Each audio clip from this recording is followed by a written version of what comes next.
भगवत प्रभुपाद की पुस्तकों पर वापस भगवत गीता के Bhagavad Gita Karmayoga back to Godhead volume 01 P09 1952 Devanagari में।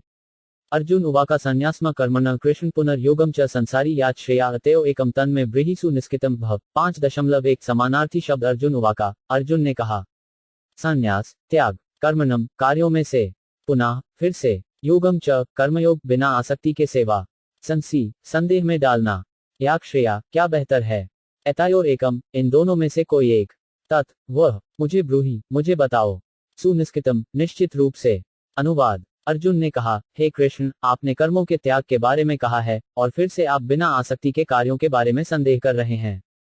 कृपया मुझे निश्चित रूप से बताएं कि इन दोनों में से कौन बेहतर है।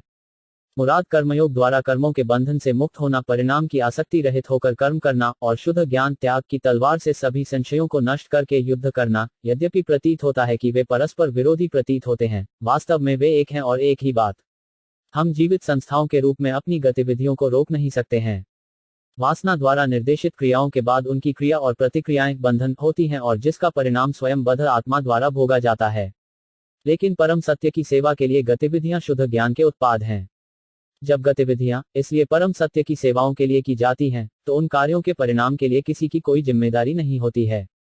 सभी कर्मों के त्याग का अर्थ है सभी कर्मों के फल भोगना बंद कर देना, और जब कोई दिव्य सेवा के लिए कर्म करता है तो वही परिणाम प्राप्त होता है।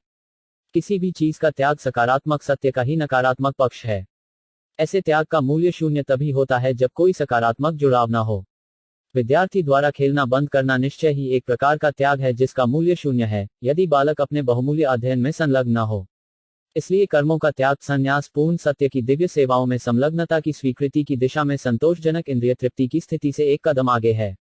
परम सत्य के लिए ऐसी दिव्य सेवा के अभाव में केवल कर्मों के त्याग का कोई मूल्य नहीं है। श्री कृष्ण की परम इच्छा को पूर्ण सत्य पर अमल करने के लिए अर्जुन को लड़ना है। शुद्ध ज्ञान की उस स्थिति में आने के लिए अर्जुन को परम सत्य के लिए कार्य करने की सलाह दी जाती है, अर्थात कर्म के परिणाम के लिए बिना किसी आसक्ति के कार्य करना। इसलिए त्याग करना किसी कार्य की भौतिक आसक्ति, रुचि पैदा करना है, आध्यात्मिक लगाव है।